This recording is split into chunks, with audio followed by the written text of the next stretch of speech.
We have 11 amazing restaurants featuring a wide variety for every price range and appetite. South Point's Garden Buffet has something for everyone at unbeatable prices. Or, if hunger strikes in the middle of the night, join us at Coronado Cafe. The American menu offers breakfast, lunch, or dinner 24 hours a day, plus a Chinese kitchen for authentic Chinese dishes from 11 a.m. to 11 p.m. From steak and eggs to wonton soup, it's fast and friendly service 24/7. When you need a quick pick-me-up, you can find it at our state-of-the-art Starbucks just inside the main South Point entrance. Order ahead with the Starbucks app for easy mobile order pickups. Or enjoy your favorites in the relaxing dining area anytime, day or night. If you love Mexican food, Baja Miguel's has all of your south-of-the-border favorites. There are dozens of classics to choose from, like fajitas, ceviche, chimichangas, tacos, and more. And for spirit lovers, Baja's colorful non-smoking tequila bar is right outside.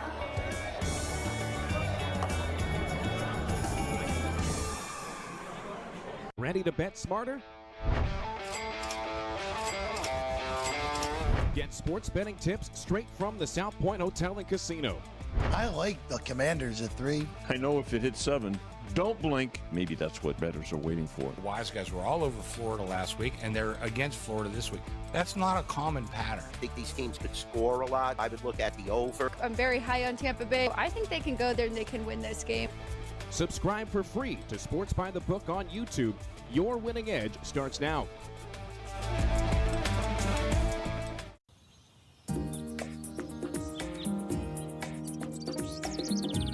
South Point is also proud to provide a variety of relaxing amenities for the guests who want to be pampered. Soak up the sun and let your stress melt away in our lagoon-style Paradise swimming pool. A relaxing getaway where you can bask in the desert sun and enjoy seasonal food and bar service poolside. And if you really want to escape, come to Spa Costa del Sur. From couple suites to a co-ed wet area, our spa caters to business and leisure travelers who want to unwind and elevate their senses. A visit to one of our spa's steam, sauna, or whirlpool treatment rooms will leave any guest feeling like they can take on the world.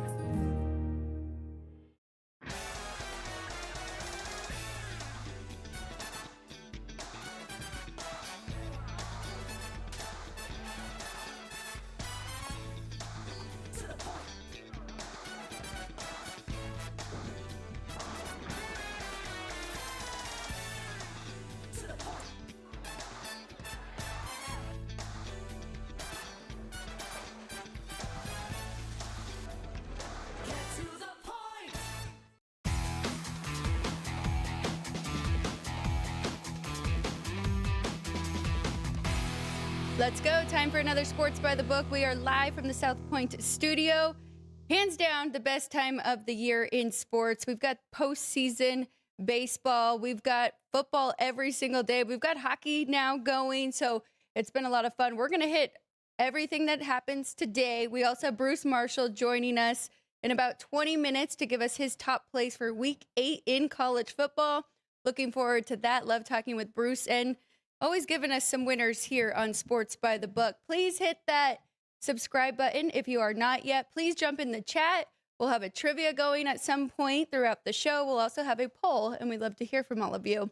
Follow us on social media, Sports by the Book and Sports by the Book LV on Instagram. I'm Alcs White. I'll be here with you for the next hour.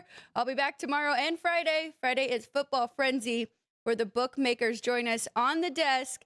We go through as many college football games as we can, as well as the entire slate for the NFL. Chris Andrews and Vinny will both be joining us 12 p.m. to 2 p.m. Make sure, bookmark it, put that in your calendar for this Friday coming up.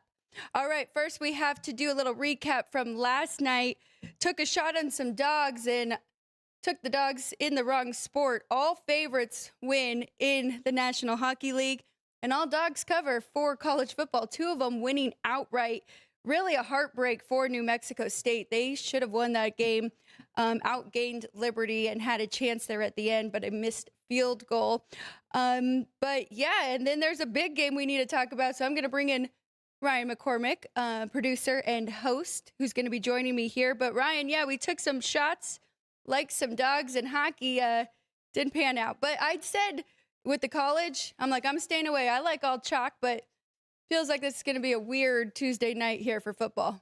Yeah, I mean, as you said, all 3 dogs cover, 2 win outright, 2 plus over $2 underdogs win outright. Arkansas State plus 250 and Florida International at plus 320 went outright in their games. And really, Florida International dominated Western Kentucky. They've been every bit the worst team in the country. But yeah, take a shot on the Rangers with the road trip with the Oilers, and they very much should have won the game. I don't know, for those that weren't watching, it may have been a 2-0 final, but the Rangers had 30 outshot the Oilers shots on goal, also had 22 block shots and 8 shots missed the net. So 60 total shots off Ranger players' sticks, and they couldn't score a goal. They're also the first team in NHL history to have their first 3 games. Okay, so they played more than 3 games this season, but their first 3 home games this year, they have yet to score a goal. They are the first team in NHL history to have yet to score a goal in 3 home games to start the year. And not only that, but the first goal that the Oilers scored was a dump and run in, dump and chase the Rangers were attempting that hit a linesman, created a breakaway for the Oilers, 1-0, and then they ended up getting an empty netter to 2-0. So they end up covering the puck line and making it look worse than it was. But the Rangers, yeah, just unlucky in that one for us. Very unlucky. The Oilers on the other side, very lucky. And Shesterkin, man, I mean, he needs some goal support. We talk about it with pitchers all the time, but that is brutal. No goals yet in any home games for the New York Rangers. Something to keep an eye on, really, because, I mean, should be betting those unders right now. We'll get to hockey shortly, but first we have to start off with baseball. A complete game by Yamamoto yesterday. I had brought up the previous time he saw the Brewers and it not going well. Well, he got revenge last night. 5-1 victory for the Dodgers, and now they get to go back to L.A.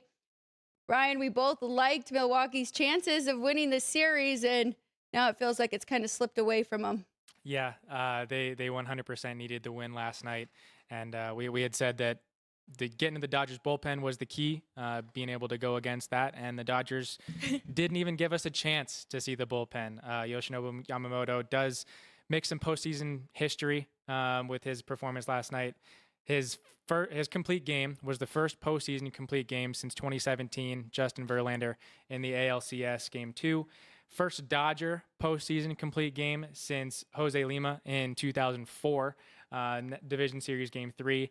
He is the 4th Dodger ever to have a postseason complete game with at least 7 strikeouts and less than 3 hits allowed. The other 3 guys, Hall of Famers, Don Drysdale in the 1963 World Series, Sandy Koufax in the 1965 World Series Game 7, and Oral Hershiser in the 1988 World Series Game 2. So Yoshinobu Yamamoto joining postseason history, let alone for the Dodgers organization, but complete game shutouts. And then just an added stat, not even including Yamamoto's stats last night. Well, I guess I can kind of add it, but so 16-1 record in their last 30 games for Dodgers starters, a sub 1.5 ERA, a sub 1.4, a .14 opponent batting average, a sub .8 WHIP, and over 220 strikeouts in the last 31 starts for Dodgers pitchers. Absolutely incredible. And yeah, he some good company that he joins for those postseason complete games there. That's what makes it so tough to beat the Dodgers, right? And we had a lot of injuries throughout the year. They got healthy with their pitching staff at the right time. And then to help them throughout the postseason, even at the end of the regular season for their seeding, I mean, Dave Roberts started to use some of his starters out of the bullpen at the right time to get everybody used to that. So I don't want to get ahead of myself, but if Seattle wins this series, which we are going to go over Game 3 right now, and the Dodgers, I'm excited for some pitching duels between those two. Yeah, absolutely. I mean, really kind of either way that AL series goes, we should be getting good pitching matchups as long as the Blue Jays don't have to use too much in games 5, 6, and 7 if they force those. But yeah, absolutely. If it's the Mariners, they have a very deep pitching staff, and it's going to be some very good pitching duels in that series. But again, the Dodgers lineup is lethal, and so is the Mariners. So yeah, that should be a great series if that's the one we end up getting. It is amazing to see them turn it on right now at the end of the year. Hernandez, Freddie Freeman, Mookie Betts, they're getting it from all the guys they need to. Winning these 2 games without Shohei Ohtani showing up, it kind of shows you the cheat code that they have created, only having to pay him $2 million and the rest of the roster that they're able to pay. So yes. Projected right now that I'm seeing for Game 3, Jose Quintana versus Tyler Glasnow. That I feel like that could be one. Maybe the Brewers steal, but ultimately, I think they'll probably get it done in LA with 3 games going back there.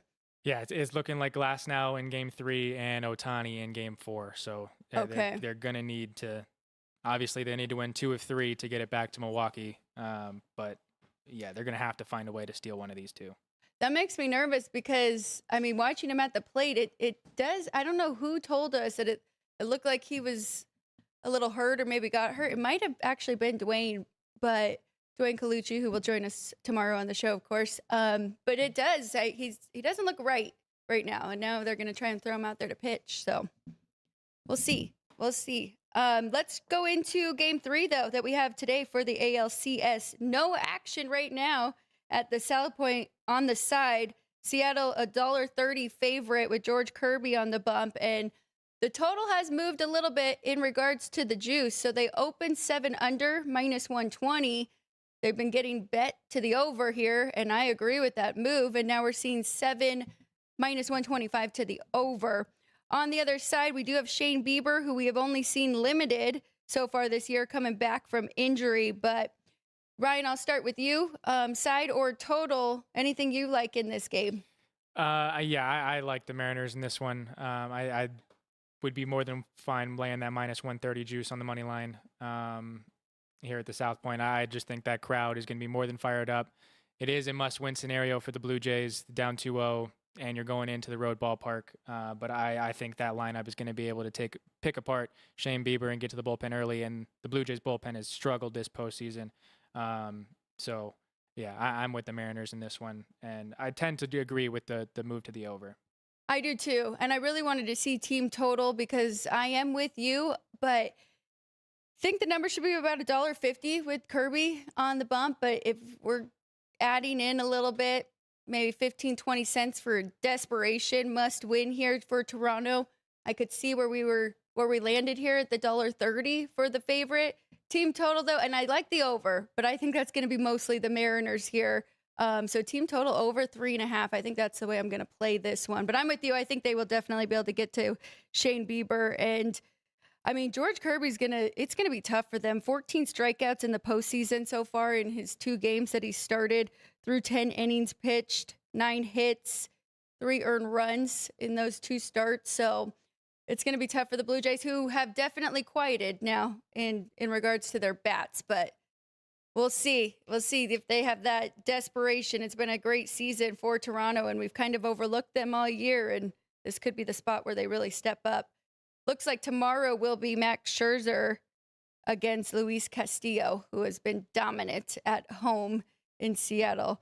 But we'll see. That's it for baseball here. Any props, any players that you want to take a shot on or that you would hitting, or even like strikeout props that we could look at? Not necessarily. I haven't been able to actually get a look at those this morning. But let me see if I can take a look real quick. Did anybody catch your eye this morning? No, I probably would just go back to the well and see what George Kirby's strikeout prop is. They've been giving us pretty low numbers here in the postseason, and pitching has just been dominant. But let's see. George Kirby's strikeouts at DK is at the line's 4.5, juice to the over.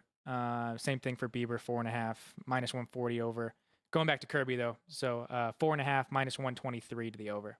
-123. I do like that. Wouldn't even mind.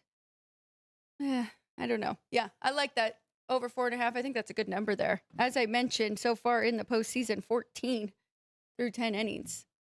And if they're anything like the Brewers yesterday, the Brewers were just swinging, going for it. Right. And I think that's what happens when you are desperate, just feeling trying to hit pressure. the long ball. Absolutely. Yeah. All right, well, we've got hockey on the board. We've got 4 hockey games I'd like to hit before we get our guest in here. And then after Bruce Marshall, we'll go through the 2 college football games for tonight. There's one of them that's a little brutal, 1-11 combined record between the 2 teams. And then we'll go through some NFL. We need to update you on awards, odds, and where they are, and if there's any long shots that we're still looking at for the NFL. And then I'll give my top 10 before we get out of here. But 4 hockey games, as we mentioned. So, Ryan, Monday it was all dogs. And then yesterday was all favorites, if I'm not mistaken. Yeah. Favorites yesterday went 8-0. So yeah, we'll try and get dogs for you today. But yeah, yesterday was not a good one for us trying to get the dogs at home. But we were good on the home openers. We did get the Ducks, the Canadians, and the one other team I'm forgetting. But yeah, we'll try. There was one more, yeah. And I have to give us credit. Both of our unders hit in baseball. Said that total had moved up too high and stayed under that 7.5 and stayed under the first 5 where you noticed that we were getting a 4 then at that point. Yeah. And which we're also still going to be getting, I believe, is what the number's at for tomorrow's game 3 in LA. But anyway, to get on to hockey, we've got 4 games for you today, and we'll start in Buffalo. Senators on the road, -115 as the favorite. Total sitting at 6, flat -110. I think I'm going to be looking at some unders here today, especially starting with this first one. Overall, the Sabres are 3-0 to the under, or their last 3 have all gone under here. And they've just been struggling. They're 32nd right now in goals. And then on the other side, Ottawa is tied for 23rd. And we know what we saw from them last year, too. They were more of a defensive team. Now, Brady Tkachuk is out, so that'll definitely hurt them. But I think 6 is too much. I would have expected the books to put up a 5.5. And I don't know if it's moved, and I'm going against the steam here, but I like an under between these 2, a more physical game and a lot of hits in that one. Well, so all of the games today opened up at 6 for the total, but only one of them's moved down to that 5.5, and that is the next one we'll get to. Florida on the road in Detroit, total 5.5, juice to the over now, but Florida road favorite -140. I kind of disagree with that move. That one I would actually have. I think the books were right at the 6. I get it. We've got 2 good goalies here with Talbot for the Red Wings and goalie Bob on the other side for Florida. But the Panthers, I mean, they've been scoring already. They're tied for 13th right now, 3.25 goals per game. And the Red Wings tied for 10th, 3.33. Now, both of these teams, well, especially Florida, 9th right now in goals allowed. So very good there. But I don't know. We know how much these 2 don't like each other. And I think we could get some goals here between them. But not a strong take, just a lean. Sidewise, I mean, it'd only be the Panthers right now at $1.40, but I still think that's a little bit too big of a price to be laying this early with hockey. Well, one that will also be laying a big price at home, but playing against a team now going from home to road. Calgary at Utah. Calgary blows a 2-0 lead against the Knights last night at home. Now goes on the road to Utah. Mammoth -220, total at 6, flat. This price is crazy. I think that is way too big here. But I will say Calgary, as you mentioned, they're the only team playing on a back-to-back here, and they blow a lead against the Knights, and they have their backup goalie going. So when I am backing the Flames, I do like it to be Dustin Wolf. And on the other side, is it Vejmelka? Karam Vejmelka? Yes. My dad has him rated very high as a goalie. He says a lot of his numbers and the bad stats for him came from when he was playing and they were playing in Arizona. So change of scenery, expecting a good year from him. So I do understand Utah being the favorite. I think it's a little bit overpriced, but there's no way I want to get involved with the Flames on that side. So I'm going to have to pass on that one. I thought I was going to have a play on Utah, but the market's ahead of me. All right, we'll go to the final NHL game for you on the night. two doubleheaders on TNT, or a doubleheader on TNT, HBO Max, however you want to watch hockey. But Florida, Detroit, and then the late game, this last one here, the Blackhawks in St. Louis taking on the Blues. Total moved, the juice moved, now 6 under 15, and the Blues are minus 240 at home. I do agree with that one. Now, as I was looking, I don't think it is going to be Jordan Binnington. So I think that minus 240, and I will double check it, make sure that that's a confirmed. But if it's not, then I think this price is way too high. And I like Spencer Knight on the other side with the Blackhawks. Both of them coming in off of a win, so feeling pretty good. But yeah, what do you think, Ryan, with Chicago here, 2-1, or maybe that puck line? I mean, yeah, I am very hopeful that the Hawks are on the right path. I know on Monday I said, kind of I'm free firing on Frankie Nazar and Connor Bedard to points and goals. I don't free fire, obviously, but that is something that you can look at in this NHL market, is find 2 to 3 players, not necessarily on the same team, but players that you want to root for, and try and find player props, because that is a pretty good market in the NHL here. So, but with this one, the Blackhawks Blues is a storied rivalry in the NHL. So I do think this one's going to be a very good matchup. And again, I will be taking Connor Bedard and Frankie Nazar tonight. But just my advice there is, if you are looking to bet NHL, find some guys that you want to root for and find your market there. That's where I've found success. So hockey is like baseball, though. It's streaky. And you can tell when certain skaters are playing at their best. And, I mean, that's like Jack Eichel right now, who had 2 goals yesterday for the Knights. So I don't know. In the first period of that game, though, they had the two, Eichel, Stone, and Barbashev had turnovers in the offensive zone that kind of turned into the goals for Calgary, or turned into opportunities for Calgary. Yeah. And then they ended up getting benched for the final 7 minutes of the first period, and that kind of woke them up a little bit and inspired them in the second and thirds. But I mean, that's kind of what you need. You need to reality check your big guys and get them back into things. But yeah. Bruce Cassidy is not afraid to do that. Absolutely. These big name guys there. All right. Well, that's it for hockey. I definitely like the under 6 in that first game. I like Panthers a little bit there at that price, and a little bit of the Blackhawks taking the puck and a half. Now, they do have 2 losses, but they also have an overtime loss. So that makes me think that they can hang around and they'll be ready for this one. Like you said, nice little rivalry there between those two. So that's where I'm leaning for hockey.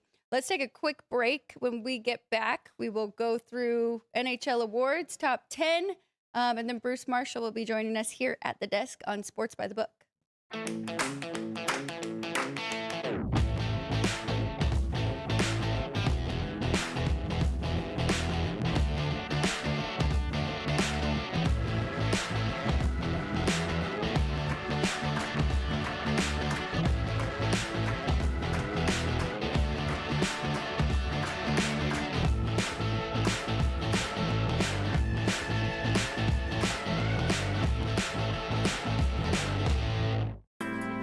We have 11 amazing restaurants featuring a wide variety for every price range and appetite. South Point's Garden Buffet has something for everyone at unbeatable prices. Or, if hunger strikes in the middle of the night, join us at Coronado Cafe. The American menu offers breakfast, lunch, or dinner 24 hours a day, plus a Chinese kitchen for authentic Chinese dishes from 11 a.m. to 11 p.m. From steak and eggs to wonton soup, it's fast and friendly service 24/7. When you need a quick pick-me-up, you can find it at our state-of-the-art Starbucks just inside the main South Point entrance. Order ahead with the Starbucks app for easy mobile order pickups. Or enjoy your favorites in the relaxing dining area anytime, day or night. If you love Mexican food, Baja Miguel's has all of your south of the border favorites. There are dozens of classics to choose from, like fajitas, ceviche, chimichangas, tacos, and more. And for spirit lovers, Baja's colorful non-smoking tequila bar is right outside.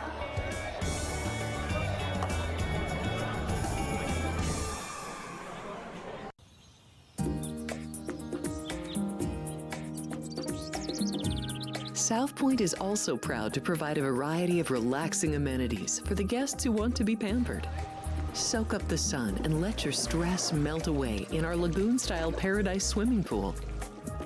A relaxing getaway where you can bask in the desert sun and enjoy seasonal food and bar service poolside. And if you really want to escape, come to Spa Costa del Sur. From couple suites to a co-ed wet area, our spa caters to business and leisure travelers who want to unwind and elevate their senses. A visit to one of our spa's steam, sauna, or whirlpool treatment rooms will leave any guest feeling like they can take on the world.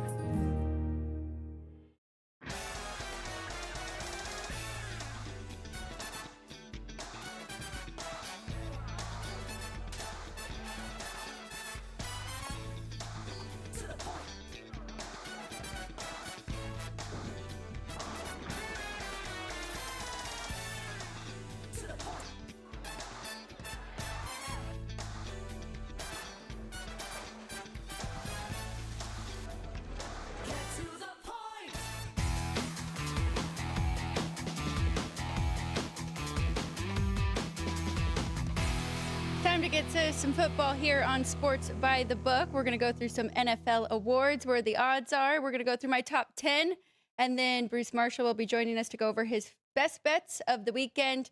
Mostly college football, but he will give us a bet for Thursday night football tomorrow, Steelers versus Bengals. So looking forward to that. Before we get into that, please jump into the chat. We'd love to hear from you. We also have a trivia question on the bottom ticker, brought to you by City Light Shine. So please jump in if you know the right answer. Be the first to get it correct in our chat, and we will have a poll soon as well. One more thing I asked for Football Frenzy, we kind of go through the college football slate and pick out the best games, or pick out if Chris or I have a play on them, or maybe a contest play that we want to talk about those games. If there's a game that you want to make sure we hit, the sooner the better. If you could tell us in the chat today or tomorrow, we will make sure we have everything prepared and we can go through that game and give you the best information we can. So let us know in the chat if there's any game request for this week. All right, Ryan, let's get to it. I'm excited. We haven't gone through these awards in quite some time. Excited to see the move, and I haven't even really checked. I have to assume, we're going to start with MVP. I have to assume Baker Mayfield's odds have dropped drastically. Yeah, they have dropped dramatically. When everyone's saying that he would be their top vote, but right now he's the second favorite for league MVP. Patrick Mahomes is 2-1 at FanDuel, so that the prices are in order of DraftKings pricing. But if you see the asterisk, it's at FanDuel. So Patrick Mahomes, best price at FanDuel. Same thing with Baker Mayfield, $2 and $3.50. Josh Allen is $3, but so yeah, kind of got the difference there. But then it drops all the way to 16-1 for Drake May, Matthew Stafford, and Jared Goff. And then into the 20s for Herbert and Love, into the 50s for Lamar Jackson, Jaden Daniels, Dak Prescott, and Daniel Jones, 40s. Sam Darnold. And then the next quarterbacks are all in the hundreds. So very clear favorites at the top with Patrick Mahomes, Baker Mayfield, and Josh Allen. That is pretty wild there. Just really, the odds are telling you it's a 3-horse race as of now. And they're almost predictive, kind of like power ratings, with having Patrick Mahomes being the short favorite here, because they're assuming they're going to keep on winning and get a pretty good seed there in the AFC. Who's to say that Baker Mayfield can't lead his team to a 1-seed or a 2-seed in the NFC, though? So very interesting. I got to imagine there's probably still a little value on Matthew Stafford there, 16-1. Yeah. The only caution I would have there is that I do think Puka Nacua is going to miss this next week in London, or should be missing this next week in London against the Jaguars. And then they have their bye. So the Jaguars are a good team this year, and they could lose this game, and you could be getting a better price going into the bye or maybe after the bye on Matthew Stafford. But again, if you think that they can win this game without Puka Nacua, makes even more of a case for Matthew Stafford. Wouldn't fault you for wanting to do that. That is good thinking, though. So kind of decide which way you want to play it. But I love how you do the asterisk. So Brian's doing all the shopping for you. You don't have to shop around for the best number. We're giving it to you right here on Sports by the Book. Is there anybody else down that list? I mean, a lot of hype on Justin Herbert, but as you can see, back to 25-1. It's really interesting that Drake May is that high. The one I would say, and I mean, there's going to be some other guys that will make arguments for Offensive Player of the Year. This MVP, I really think that they should make a separate quarterback award for these kind of thing, and Yes. MVP and Offensive Player of the Year is something completely different. But the Bears haven't reached their potential, and screaming at 100-1 Caleb Williams. I mean, if they can string these wins together, they play the Saints, the Ravens in these next 2 weeks, and the Ravens are getting or should be getting Lamar Jackson, but maybe without Lamar Jackson in that game. And the Bears have already won 3 games in a row. Could be stringing together 5. I mean, I don't want to get ahead of myself, but 5, maybe 7. You know, they could be a double-digit win team. And Caleb Williams is not going to be 100-1 come week 10. So, or shouldn't be 100-1 come week 10. So that's the one that I would think, at least on the MVP board, that the long shot of attempting price. So Yeah, I would say 100-1 or greater. But I couldn't see right now with where the numbers are with Jalen Hurts or Aaron Rodgers, Trevor Lawrence either. So I'm with you. I do think that is the best one right there, or even Bo Nix. Sam Darnold, though, I kind of skipped over that one, 55-1. That's interesting. Yeah, I did as well. I mean, the Seahawks could end up with the 1 seed there, or winning that division. Yeah, absolutely. They're the front runner to win the NFC West right now, and could, with the injury issues that the Buccaneers are having, they're going to have a little bit of issues getting through their weekish schedule. But yeah, Sam Darnold at 55-1 very much could be in play. And then kind of the other argument, or the reason I mentioned the Offensive Player of the Year, and MVP conversation, is Daniel Jones is at 45-1 and win MVP, and Jonathan Taylor is on the list at 100-1 MVP. But Jonathan Taylor is the favorite to win Offensive Player of the Year. I don't think Jonathan Taylor would steal votes in MVP voting from Daniel Jones in that case. So, but going to Offensive Player of the Year, That's a good point. It is Jonathan Taylor as the favorite at plus 175, and then followed by Bijan Robinson. Puka Nacua is the third favorite on DraftKings, but 7-1 on FanDuel. They've got it kind of adjusted for his injury miss. And then Jackson Smith and Jigba is the only other one under 10 to 1. It's kind of hard to get involved right now with that market. It's tough to make a case against those 3 at the top there, unless you went for Christian McCaffrey. But kind of like we always say, where you miss the best number there, and you could get, I think, 25-1 at least with Christian McCaffrey. Now it's 14-1, but still, I mean, if the Niners can hold on with all the injuries that they have, it's really going to go through him running the ball a lot. James Cook is interesting down there, and a couple others, but the top 3 make a whole lot of sense to me. Yeah, and something that I kind of have found in the last 2 weeks is in those same game parlays, with Jonathan Taylor and Bijan Robinson specifically, is finding a way to get them their total yardage 115 and then tie together their touchdown. Yeah. And I've been able to get plus 130 on both of those, at least plus 130 on both of those the last 2 weeks. So it's been nice, especially with Bijan's explosion on Monday. But yes, those 2 are very much the favorites for Offensive Player of the Year, and Puka missing time is why he's getting hurt there. But yeah, definitely the best receiver in the league right now. But yeah, if he's not healthy, JSN has been the unquestioned one in Seattle, and is helping Sam Darnold being in that MVP conversation. That why we're even mentioning him. So,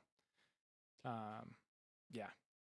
Let's take a look at some defensive awards here. Let's start with Defensive Player of the Year, and then we'll go to offensive just to take a look, which I think we already know who is the leader there. But Defensive Player of the Year award, what do we have at top 5 there? Yeah, so on DraftKings, those 3 names at the top, Micah Parsons, Aiden Hutchinson, and Nick Benito, are plus 330. You can get a better price on all 3 of them at FanDuel, plus 360 for Micah and Hutchinson, meaning that the favorite for Defensive Player of the Year at FanDuel is Nick Benito, the Denver Bronco. Not the name that you would expect, or the first name that would come to mind when you think of the best defensive player in the league, but he has absolutely been that for that Broncos defense. Yes. And then the only other one under 10-1 is Myles Garrett in Cleveland, which I know we talked about it yesterday. He's been able to win DPOY on the struggling Browns before, but the fact that he signed that contract extension and chose to be in Cleveland, you kind of lose the people feeling sorry for you Yeah. being there. So I don't think Myles Garrett will be able to win it. As somebody who has watched probably more Broncos games than I'd like to admit, you have heard his name a bunch of times, so I definitely understand why Benito is up there. Max Crosby, I keep saying it, but that is the one flyer I would like to take here. Kind of like you were saying with Myles Garrett, though, not the best team that he is on, but that defense has definitely been the best unit, keeping them in games, and he has been a monster. Even had a interception this year, Yeah, a pick. yeah. So Terrorize my Bears. Yeah. yeah, so we'll see. But any that jumped out to you, or staying away from this market right now? Not necessarily. I do think it is those three guys at the top, and Max Crosby.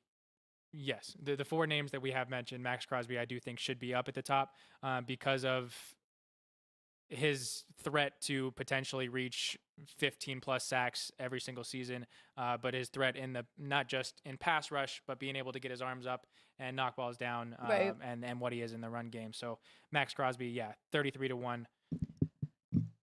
I would agree that's too long of a price. But again, these are long season awards, and him coming off an injury, there is a threat of him missing time. So I wouldn't necessarily be playing the defensive player of the year market just yet. But yeah, 33-1, it seems like a great price there. Do we have comeback player of the year? Because while I do agree with those top three, and especially Aiden Hutchinson, is he not going to win this award? Right now it's Dak Prescott, right? I mean, if you want to make the case, he's 100-1 on FanDuel. Wow.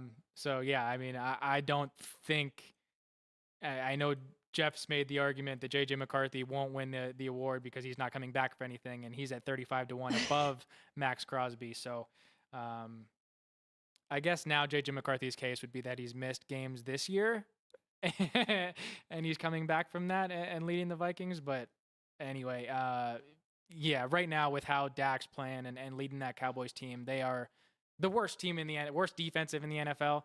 And so he's getting the kind of the stats to pad, and why he's kind of getting the case for MVP, I guess. Yeah. But yeah, he's the rightful favorite for comeback player of the year. I just don't think Christian McCaffrey is going to be able to do enough. I don't necessarily foresee the Niners being able to overcome their injuries. So Dak Prescott and Aiden Hutchinson are the rightful favorites in my mind. Very interesting. Those top four right there. So Dak Prescott, he could be in the MVP conversation, which he very well should be. It's just his defense, kind of like Joe Burrow usually deals with. Christian McCaffrey in the offensive player of the year conversation, Aiden Hutchinson in the defensive player of the year conversation. That's why they're all at the top here for comeback player of the year. Daniel Jones is interesting because, I mean, really, we've seen, we saw one good year from Daniel Jones, but we've seen consistency from the other three. Now we're seeing a different Daniel Jones. So that is a comeback player, I would say. And the next one on the board is very interesting. Yeah. And I do think he should be in the conversation with what he's doing with the Dolphins. Yeah, I mean, if he's going to continue to score touchdowns every week, if he gets to the 8 touchdown plateau, I don't know why he would be not one of the top 5. I mean, he is the top 5 favorite, but one of the top 3 favorites for comeback player of the year. The guy was retired. Yes. And comes back to football late with the Dolphins and scores 2 touchdowns in his first game and just keeps. I mean, what else is the Dolphins' offense going to run through? I know Achan's going to run all over the field, but what is their passing threats? Jalen Waddle has shown that his hands aren't as consistent as they were in college, and if Darren Waller's going to be that guy, that 27-1 looks mighty pretty. For those who aren't watching on YouTube, maybe catching our podcast version later, that was Darren Waller. What are his odds right now? 27-1 on FanDuel. That's not a bad price, not a bad ticket. Now, it really depends, though.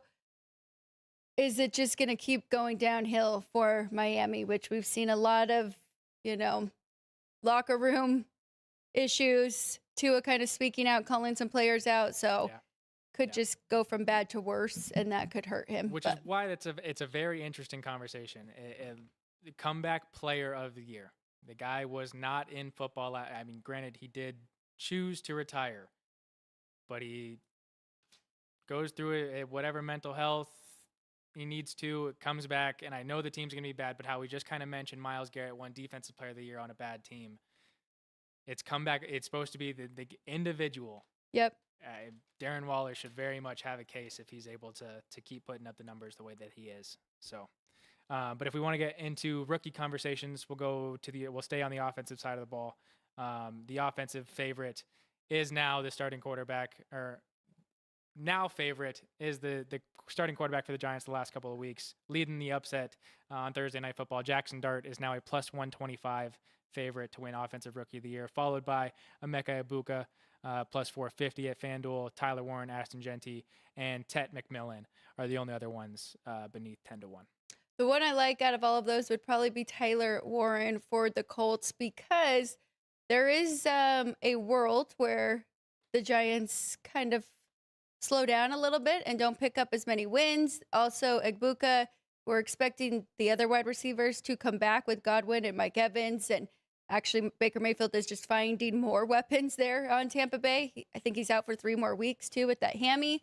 Tyler Warren, it looks like that team is for real with the Colts and Daniel Jones there. He may just continue to get targets all year and touchdowns, and he has definitely been the best tight end in this class so far. Yeah, and I mean, you just said it. He's been their number one pass catcher. So that offense, I mean, we talked about the Offensive Player of the Year favorite is Jonathan Taylor. One of the top 10 favorites for MVP is Daniel Jones. And Tyler Warren is the 3rd favorite for Offensive Rookie of the Year. And yeah, if they are going to keep up kind of where they're at and make the playoffs and be a strong contender, Tyler Warren is going to be kind of how that offense gets through the air. So yeah, don't fault you there. And plus 750 might be the best price you get for the rest of the year, unless the Colts start to fall off, which if they do, Tyler Warren wouldn't be in the conversation for the award. So the only other name of the long shots would be the guy that was the favorite going into the year, the starting quarterback for the Tennessee Titans, and the narrative will be there. Brian Callahan is out of the building, and if they're able to make something out of this season, it's going to be on the back of Cam Ward, and 75-1 is going to be a good price there. So it might be worth it to try and get that one. Very good. That's a valid point. Once you have a coaching change, you never know what could happen. Dylan Gabriel's kind of interesting too, now that he's got 2 starts under his belt, and really, I mean, has played relatively good with what he's got there and the play calling that he has gotten there so far. But we'll see. We'll keep up on this. One more rookie. We're going the defensive side. Yeah, I think we've got defensive rookie ready for you. Abdul Carter has been the runaway rookie. Well, not runaway, because Jihad Campbell has kind of made it a little bit of a race, getting underneath 3-1 now. But Abdul Carter still under $2, plus 180. And then 3rd favorite, the only other one under 10-1 again. Seems to be 3 or 4 horse races in all these awards now. Yeah. Carson Schlesinger at plus 475. Very good. Okay, that's our updates for our awards. Do we want to touch Coach real quick? Yeah, let's talk about Coach of the Year.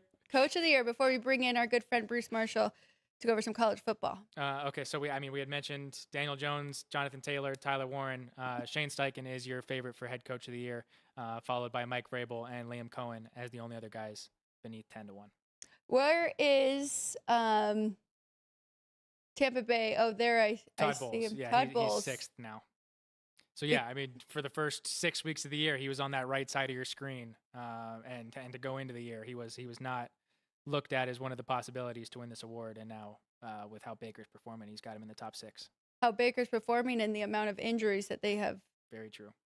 Been finding ways to win. But yeah, those top 3 make a lot of sense. One thing I think that I found funny, and Sean, we were joking about it earlier, but Mike McCoy, the interim head coach for the Titans, is better odds, or a better price on, or worst price on DraftKings, however you want to look at it. But Sean better higher on the list than Sean McDermott, Nick Sirianni, some pretty big name head coaches in this league. So I mean, if I don't think it's gonna happen, and you should not. I won't be attempting to get that 200-1, but I just thought it was funny that the interim head coach is right behind Andy Reid, or right with Andy Reid. Well, and those coaches that you just mentioned, I don't think they have a shot either. So that whole collection right there, unless they turn it around and go on a run here, which they both have the talent and the teams to do so. But the Titans have a uphill battle. Yeah. It's not going to be an easy job for anybody to step into, that's for sure.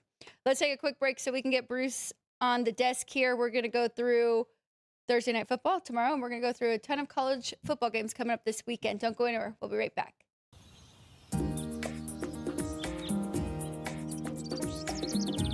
South Point is also proud to provide a variety of relaxing amenities for the guests who want to be pampered. Soak up the sun and let your stress melt away in our lagoon-style paradise swimming pool. A relaxing getaway where you can bask in the desert sun and enjoy seasonal food and bar service poolside. And if you really want to escape, come to Spa Costa del Sur. From couple suites to a co-ed wet area, our spa caters to business and leisure travelers who want to unwind and elevate their senses. A visit to one of our spa's steam, sauna, or whirlpool treatment rooms will leave any guest feeling like they can take on the world.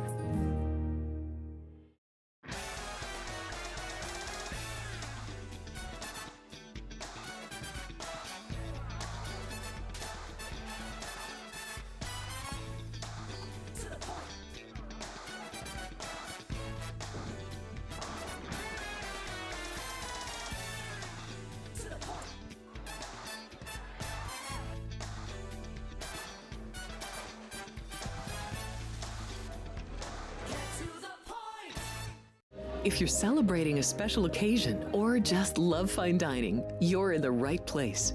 Come experience the crown jewel of South Point restaurants, Michael's Gourmet Room. Welcome. With over 600 different types of wines and magnificent dishes prepared tableside, you'll revel in the rich classic Vegas decor and the best black tie service in the world. This intimate gourmet room has earned accolades galore.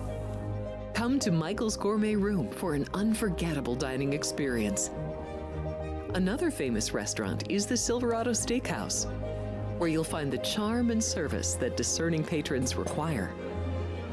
From top quality steaks and chops to fresh seafood and desserts, you'll love the award-winning wine list and menu at Silverado Steakhouse.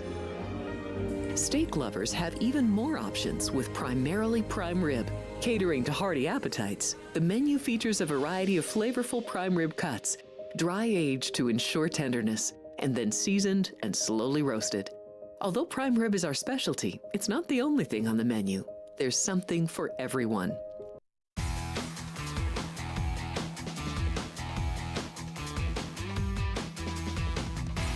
Welcome back, everybody. It is time to get to some college football picks here. Alex White, please jump in the chat. Let us know if you have any requests for Friday's show. But right now, we're going to bring in our good friend, Bruce Marshall. He's going to give us some of his top plays for the weekend. Bruce, how are you doing? You got an Auburn shirt on today. Yeah, I actually felt bad for Hugh Freeze in that game, which is hard to do. But I actually did in the Georgia game, so I thought, might as well just wear it and just maybe some good vibes will come, because I think Auburn might be a game we talk about here. It is going to be a game we talk about. So let's talk about that Georgia one, though, really quick. They just let it hang around. They were upset. They weren't getting any good calls. They got a touchdown overturn. That seemed to turn the whole game around, because I actually thought they got messed up by the refs. I thought one of those should have been a touchdown, but after that, I mean, the way the offense fell apart, I mean, they could have been up 17-0 in that game. It just went all down the drain after that. And by the way, Peyton Thorne, I heard, is trying to get in touch with me for saying that Hugh Freeze's offense would work better with Jackson Arnold. Actually, it's not. It worked better with Thorne last year, so whatever. Well, let's start. We're going to get to Auburn's game this weekend. They are going to host Missouri. It's their first road game, actually. But first, there's two games tonight. I'm going to touch on the UTEP Sam Houston State later. I just want to get your thoughts on Delaware and Jacksonville State. Remember, in Alabama, not in Florida, Jacksonville State. Delaware's a 3-point favorite in the total 57.5. We saw a little bit of Conference USA yesterday, and who's really good in this conference? We don't really know yet. Yeah, figure out this league. I mean, I didn't see FIU's win coming last night at all. And last week, Kennesaw's big win over La Tech, which had Right. covered every game prior to that. Didn't see that either. And so here we are. And that's right, Jacksonville State. This is the Talladega Motor Speedway's home team, by the way. So Jacksonville State, new coach Charles Kelly, and Delaware, UD coming down from Newark. Remember, don't say Newark, Newark when we talk about Delaware. A lot of history at Delaware. And a lot of people, into the season they were downgrading Delaware and Missouri State because coming in as teams in from FCS, they thought they would be really overmatched. But in this league, they're not. And I think we've seen enough in recent years, Alex, teams like Jacksonville State, tonight's foe for the Blue Hens, or James Madison, come in and not skip a beat when they get into this level, the Sun Belt or the Conference USA. And Delaware certainly has been there. They won 9 games last year. The quarterback, Nick Minicucci, not all that bad. They beat UConn in overtime. That's a good win. They didn't look bad against Colorado. They destroyed the FIU team that beat Western Kentucky the other night. And they should have beat Western Kentucky probably last week. So they're not all that bad. Jacksonville State runs the ball a heck of a lot. They've made a quarterback switch there, too. Third rushing team in the country, and Cam Cook is the leading rusher in the country. It's not translating, though, into point spread success for the Gamecocks. They haven't covered their last 4. Barely got there against Sam Houston last week. So, and the defense has some issues for Charles Kelly, the new coach. They are running the same offense they did with Rich Rod last year, by the way. But I'm going to lean a little bit to UD here. I think this team's got something special cooking here, and I like Minicucci at quarterback, and they look like they can handle this league and compete. So I will give the Blue Hens a vote tonight. I really need to start following FCS more because I was unaware and very impressed with what I've seen from them. Yes, they've been good this year. So thank you for going through that one with us. I know it's not one of your top plays. We'll get into those right now, starting with the Friday game. Curious your thoughts on this one because we've got Nebraska and Minnesota, and there's some chatter out there about Matt Rule. I don't know if that could be a distraction. I don't know if that bothers you at all. Nebraska laying 8 on the road, total 46.5. Yeah, we'll see how that plays out, but that's certainly out there. I mean, the chatter, and Rule hasn't exactly shut that down, the Penn State talk. I mean, it sort of makes sense. I mean, he's a Penn State alum. He used to work for the AD, Pat Kraft, when they were both at Temple. Whether Rule's candidacy, though, it's been a while since he's really won big. And so that's why this season is very important for him, not only at Nebraska, but if he's actually a candidate for Penn State, we'll see. There does seem to be a lot of love for the Cornhuskers in the marketplace, Alex, and I'm wondering why. And it's sort of the same thing with Florida State. It seems like the national media sort of wants Nebraska to be really good, and they've been sort of overpriced here. They haven't been covering these point spreads in recent weeks. Very fortunate to get the win at Maryland last week. And I don't think Minnesota's all that bad. The freshman quarterback, Lindsey, has actually been putting up some decent numbers. They haven't been running quite as well as PJ would have liked. Fleck, though, they didn't play Nebraska last year. He won and covered the previous 5 against Nebraska, including a couple against Rule.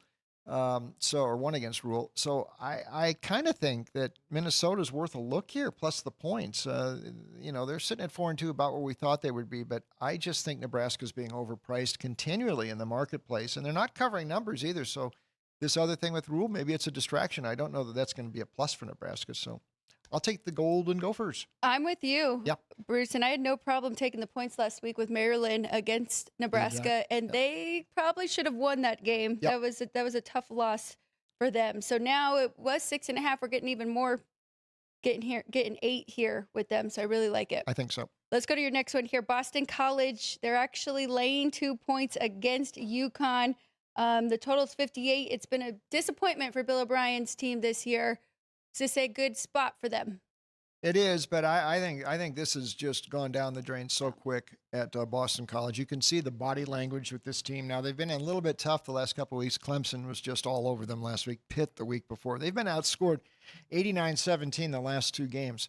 And you can just tell, I mean, whatever the glow was from the new coach coming in last year, it is gone from BC. Yeah. They came into the season with some defensive concerns depth-wise, and it hasn't been helped by the fact they've had so many injuries on defense, so they're depleted on that side of the ball.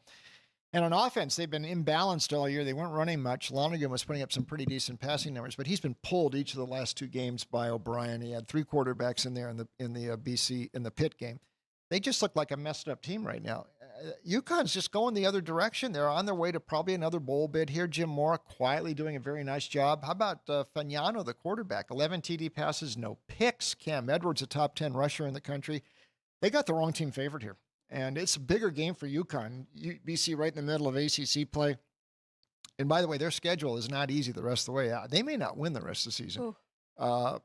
UConn, they shouldn't be an underdog here. So I'm going to take the Huskies. I think they win this thing outright. Yeah, a little bit of that conference weighing in on this spread here. An ACC team against UConn, who doesn't have a conference there. So I agree with you. I could not be laying points here with Boston College right now. Let's go to Tim Skipper's team, the interim head coach for UCLA right now, who's been doing a fantastic job going through Nico I's numbers in his last 2 games, completing 69% of his passes, 5 passing touchdowns, no INTs. So it's a new look UCLA since Deshaun Foster's been let go. They're a 3.5-point favorite. I brought up Maryland. I really like this team as well. Should be a good game here between these two.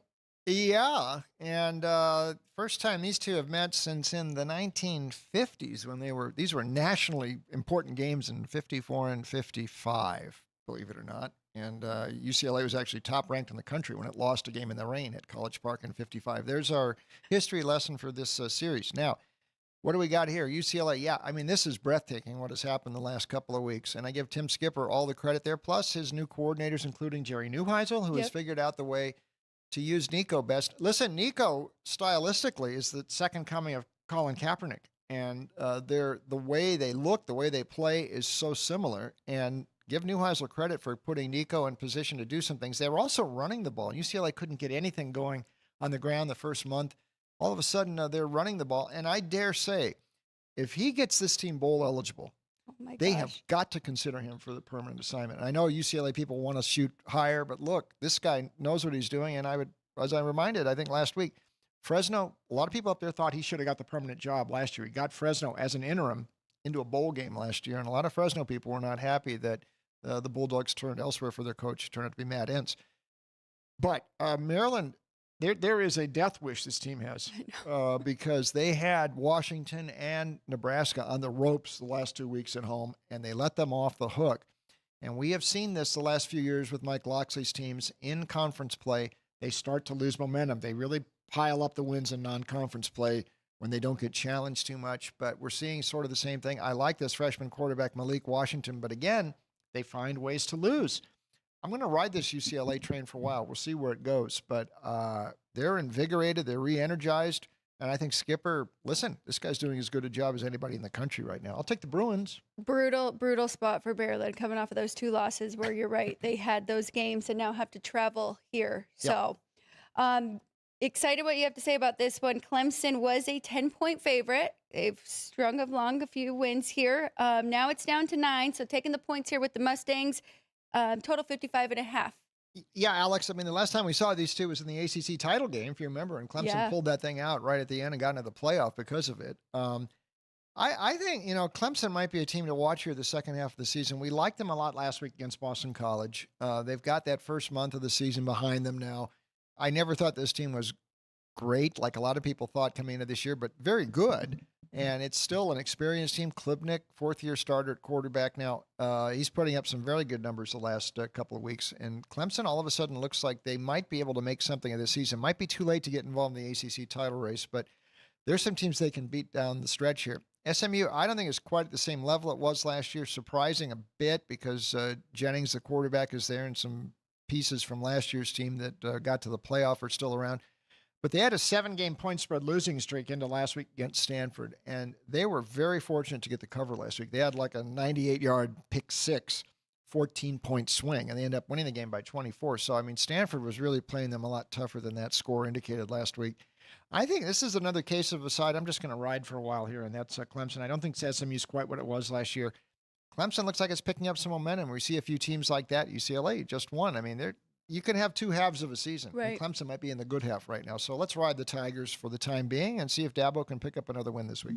What do you think about this one? Kind of 2 halves, too. Notre Dame started the season with 2 losses. So there's a lot of good SEC matchups, but this is the matchup of the weekend for me because it means a lot here. Notre Dame probably won't get into the playoffs with 3 losses.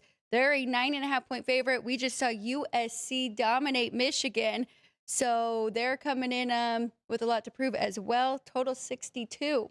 Yeah, fun game here. One note, this series it might be on life support. They supposedly have one more game scheduled next year, even though that's sort of up in the air, but there aren't any games in this series scheduled beyond. And that's enough to make a lot of college football fans cringe because this is and I've been to a lot of these games as far back. I was in 1970. I was in the Coliseum. I got all wet and it rained. Joe Theismann threw for 526, but Notre Dame lost, and it cost them the national title. There's so much history in this series. Now, what about this week? You mentioned Notre Dame. I think if they keep winning, they're going to make the playoff. I mean, right now they're a top 12 team. They're a top 10 team. They might be a top 5 team right now. Look at the numbers C.J. Carr is putting up. And it looks like since Marcus Freeman got a little bit more hands-on with this defense, which struggled a bit those first couple of games with the new coordinator, Chris Ash. Al Golden went to the NFL with the Bengals, so they missed him a bit. But the defense is playing better. And we mentioned Carr. I know SC can do a lot of things with Maeva at quarterback. They are a little thin at running back now. Wayman Jordan has been hurt, and they had to go with King Miller, the freshman, last week. Didn't do that bad against Michigan, but Notre Dame's got a lot more going for it than Michigan right now. And SC has not won back here since 2011. That kind of surprised me. My first call here is over Alcs. I think both these offenses score, and we've seen Notre Dame pile up points galore here in the past month with Carr, and SC can certainly score. But SC's defensive frailties will end up costing them here eventually. So Notre Dame, for me, I'd lay the points up to 10. I'd do it, and then over as well. I think that looks like a play to go here. I do like this over, and thank you for keeping me off of the Indiana-Oregon over last week, as well as weather, because there were some reports it'd be bad weather. So I asked your opinion too, and you're like, I don't love that one, but this one you do, and we have seen shootouts from both of these teams. Let's go to the Tigers matchup here. You're wearing an Auburn shirt. They're hosting Mizzou. I mentioned it earlier. Their first road game of the year, and it was a favorite flip here. Missouri 1.5 here at the South Point, and the total 44. Yeah, I mean, Mizzou must have let our friend Jeff Parles, an alum, make the schedule for them this year, because here we are mid-October and they haven't played on the road yet. But they put up a heck of a fight against Alabama last week, and they were right there. And they had a chance at the end of the game to at least force overtime, and that was a much bigger improvement from last year against Alabama. They've achieved much more. I know they've been playing all these games at home, but the wins over Kansas and South Carolina, playing Alabama very tough, scoring points in all of them. Prabula has come on very nice at quarterback. Hardy, the running back from ULM, we've talked about him, second leading rusher in the country. Eli has got this thing cooking pretty good. Hugh Freeze doesn't right now, and I sort of joked about Jackson Arnold earlier, but it's true. I mean, I know they got a bad break, I thought, with the referees last week, but this offense has really done very little the last 3 weeks. They've had trouble protecting Arnold. The passing game has been very suspect, and I mean, Peyton Thorne was running this offense better than Arnold. I didn't think that the first couple of weeks, but I think it now. Hugh Freeze got to, he's in some trouble down there, and he's got to win some of these big games, and that means Georgia and Alabama for Auburn. But he also can't lose many more games like this. But I think he might lose this week. Mizzou's shown more, and I like the offense more, so I'm leaning to the Mizzou side of the Tigers for this one. Pretty impressive last week with Bama. They really held down Ahmad Hardy. Yes. But I'm sure they'll get their run game going again here. They have to. Against this defense. A big one for the Rebels of Ole Miss. They're undefeated right now going into Athens. Georgia 5-1, 3-1 in conference, and they're a pretty big favorite here. 7.5 at the South Point. We've seen some 7s and some 8s, and the total is 54. First Blanche, that looks a little steep, although, Ole Miss, their schedule is broken almost as well as Mizzou's, and this is only their second road game. I was at the first one at Kentucky, and when they played up there, and that's when Austin Simmons was still at quarterback in Lexington back in week 2, early September. And Chambliss has come on and looked really good, Alex. And, we're talking about him as a peripheral Heisman contender, and he has been that good. What a revelation for Lane Kiffin. But a couple things. One, Georgia. Revenge game for Georgia. They got whipped at Vaught Hemingway last year, and Kirby's only lost a handful of games the past, 4 or 5 years. That's the only time Georgia was really whipped, was in that game. So there's a revenge motive here. I can't see Ole Miss doing that on the road. And I'll give Georgia this. When they got serious last week, I mean, they completely shut down Auburn. I think Chambliss can do more than Arnold, and I think this is a more potent offense with Kiffin calling the plays than Auburn had last week. But Georgia's defense is pretty nasty, and Kirby can't afford another loss either here. Now, the schedule's pretty tough. Revenge, the more I see of, Gunnar Stockton at quarterback, the more I like him. I'm going to give Georgia a shot here to handle this. I had a score of 26-14. I just think they'll slow down the Ole Miss offense. And I want to see how Chambliss reacts when things don't go too well. And they did have a struggle last week with Washington State. I mean, that was a clear look ahead, and they almost got caught last week. They can't do that sort of effort this week and hope to stay close. Great point. Austin Simmons got the start against Kentucky, so now this is actually Chambliss' first road start here against Georgia. That's a tough spot. Let's go to another SEC matchup. Bama, we're talking about them. They're moving up the ranks, looking really good with Ty Simpson. They're 8-point favorite at home against Tennessee. Third Saturday in October, and that means Tennessee, Alabama. Glad to see they are keeping this series at least through 2029 in the SEC's new schedule format. So a lot of history here. Hasn't worked out so well for Tennessee for the last 15 or so years, except the last 2 times they played in Knoxville, they have beaten Bama, including last year. Setting this up as sort of a revenge spot here for the Crimson Tide. You know, one thing about Kalen DeBoer, the problems he's had at Bama have all come on the road. Those banana peels he's found have been away from Tuscaloosa. They have not lost at Bryant-Denny Stadium since he got there. They've played pretty well at home. And Ty Simpson, now he's a much different quarterback than he was in the opener against Florida State. You can tell he's a lot more confident. They've won some road games. And it looks like Alabama's got this thing rolling pretty good. Tennessee might be able to trade points for a while here with Aguilar putting up some numbers, but they had a narrow escape last week. The defense has sprung some leaks this year for Tennessee. I kind of like the revenge angle here for Bama, just like I do with Georgia in that game against Ole Miss. I think Bama gets them here and stretches this margin out to 12-14 or so. Some shootouts they probably shouldn't have been in Tennessee, including Mississippi State and some others. Yes, so very much. The defensive side. I hear you. Before we go to NFL, I just want to ask, because you mentioned Notre Dame kind of sneaking up there, and they are in my top 10 as well. Who are your top 3 or top 5 right now in college football? Oh, I mean, right now, obviously Ohio State has to be there. Has to be one, Indiana has to be there, so they're in there for sure. I almost might put, Texas Tech in there, the way they've been playing. I mean, I think they're going to be in the playoff. Oregon should probably still be in there, and room for another SEC team. It might be Alabama now. Ole Miss would probably, at this point, because they don't have a loss yet, would be ranked above Alabama, but I don't think that's going to be the case when we get to the end of November. I think we could still see 5 SEC teams in the playoff. That's possible. Yeah. We'll see how this plays out. It depends, right? If Texas Tech gets upset in the Big 12 championship or something, and then they are forced to put more than one team, that's where we'll start losing some of those at-large SEC teams. But we get as many, as 5, where it's going to be very good playoff. I have a question in the chat about Utah State's bounce back this week. Do you have any thoughts on that? That's a tough one for them, right? Is it Air Force? Yeah. I was a bit. Who we got with Utah State this week? Let me double check that. Yeah. It's blanking.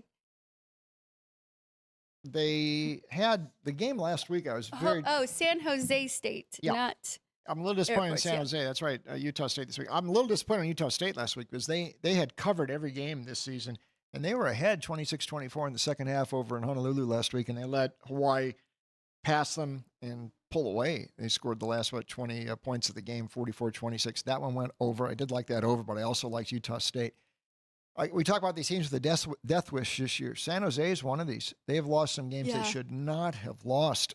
They should not have lost that game against Central Michigan. They definitely shouldn't have lost that game last week against Wyoming. They're up 14 in the fourth quarter, and a very fluky pick 6 the other way gets Wyoming back in the game, a play that should never have happened. They keep finding ways to mess things up, and with Barnes back in there at quarterback for Utah State, I'm very reluctant to take San Jose right now. This seems to be a self-fulfilling prophecy on their behalf, the way they keep finding ways to lose. Little bit to Utah State here. I was on Wyoming and very fortunate in that one, to be honest.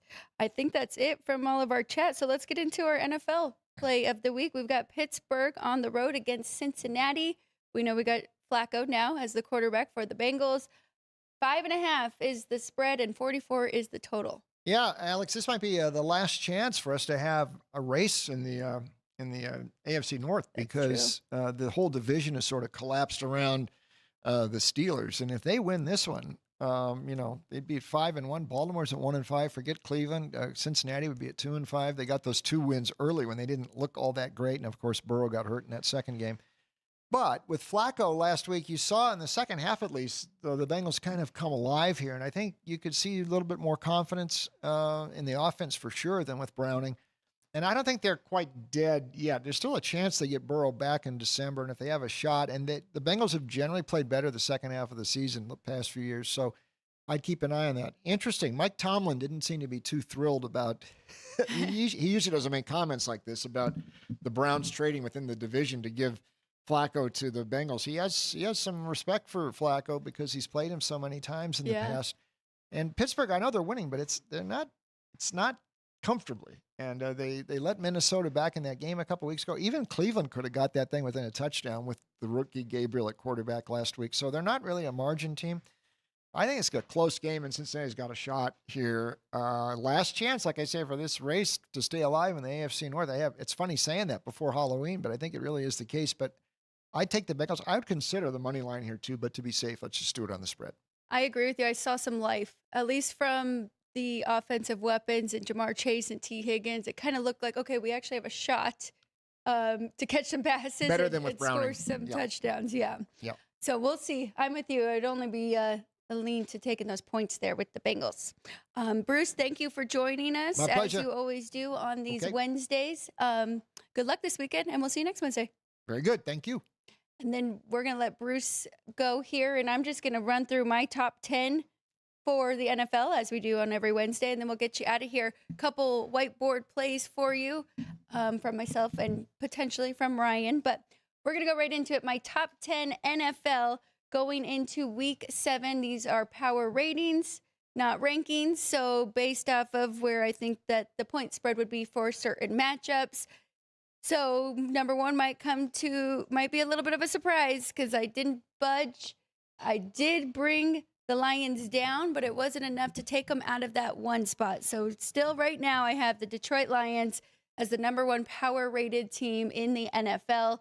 I know that was a bad loss against the Chiefs, and it scares me a little bit because this team, we saw it last year too, once they get behind, they aren't really a comeback from behind kind of team, and you got to be able to win in multiple ways in this league, and we haven't really seen that from the Lions yet.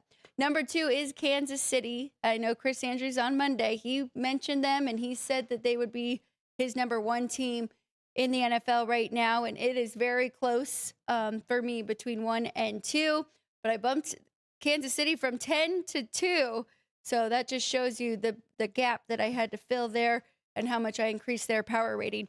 Number 3, the Green Bay Packers, I think they just by default get to stay right here at number 3. They've been there for the last few weeks, haven't really had to bump them up or down, and nobody's really dropped too far down or done anything too great to pass them yet. But this next team, they could here soon. Number 4 for me is the Indianapolis Colts. Very impressive offensive and defensively from this team. And now they have moved from 13 to 11 to 6 to now 4 in my power ratings.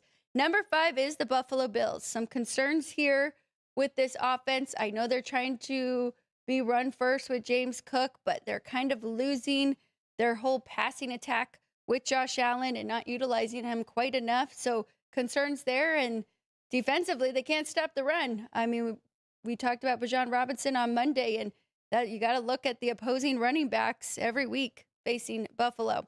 Number 6 is the Seattle Seahawks, who moved from number 12. They weren't even in my top 10 last week. Now they come in at number 6. Really impressed with McDonald's team here defensively and offensively.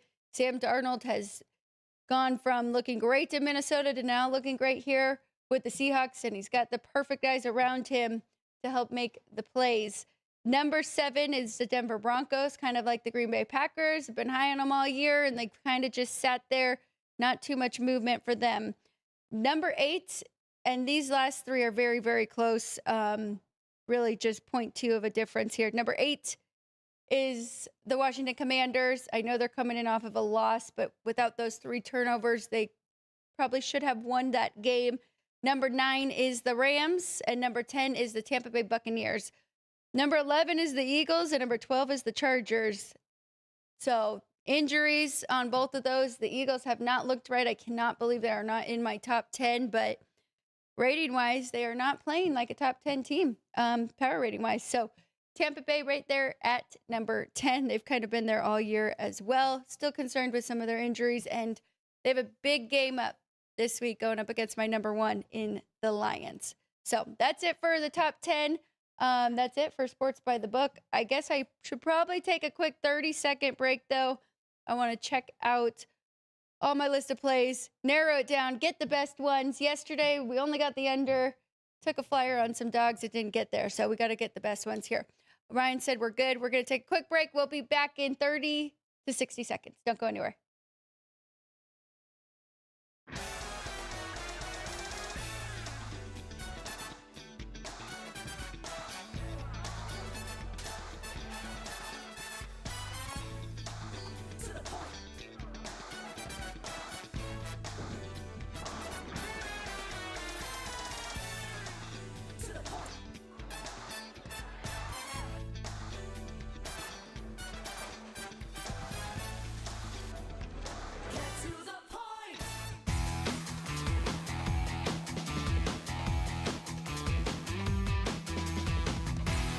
Welcome back. Quick 30 seconds there. Thank you to our guy, Sean, who is cutting the show here for us. Ryan, we had a trivia question brought to us by City Light Shine. Can we go through that question and the answer? Yeah, it was a baseball question for you today, going through some postseason baseball history. So on this date in sports history, a record at the time was set. October 15th, 1986, the New York Mets and the Houston Astros, both in the National League at the time, played a 16-inning game in the championship series. Ultimately, the Mets would win that game and advance to the World Series. But at the time, record set 16 innings. The question was, what is the new record? Specifically, how many innings is the longest postseason game in Major League Baseball history? And the answer being 18 innings, it's equivalent to 2 regular time baseball games or regular inning baseball games, has been done 4 times in Major League Baseball history. So a 4-way tie for 18 innings in a Major League Baseball postseason game. 2005, 2014, 2018, and last done in 2022. The first time it was done, it was in the division series. Game 4, Astros beat the Braves 7-6, ultimately clinching that series and advancing to the championship series.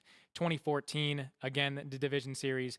Game 2, that one was a lower scoring game. Giants win 2-1 against the Nationals.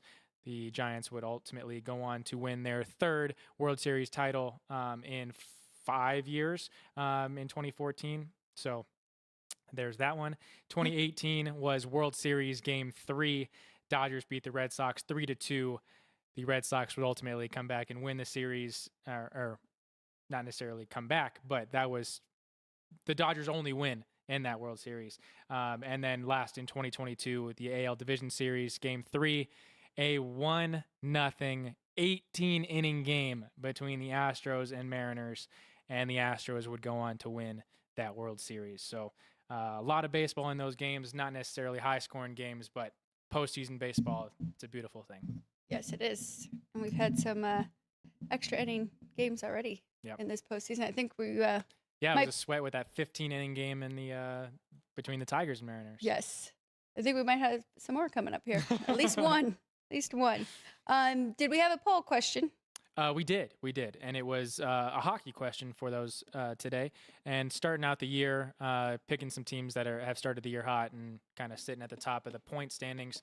My mouse isn't working, but it was which team will be the first to 10 wins, not the first to 10 points, but the first to 10 wins in the National Hockey League, going with the Panthers, the Hurricanes, the Stars, and the Avalanche.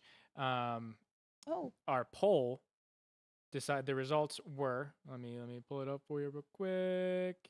And we've got 46% of the viewers saying that the Carolina Hurricanes, who are currently completely undefeated, 3-0-0, will be the first team to get to 10 wins this year in the National Hockey League. Very good. Thank you, everybody, for jumping in and for voting on the poll. We like to hear from you guys.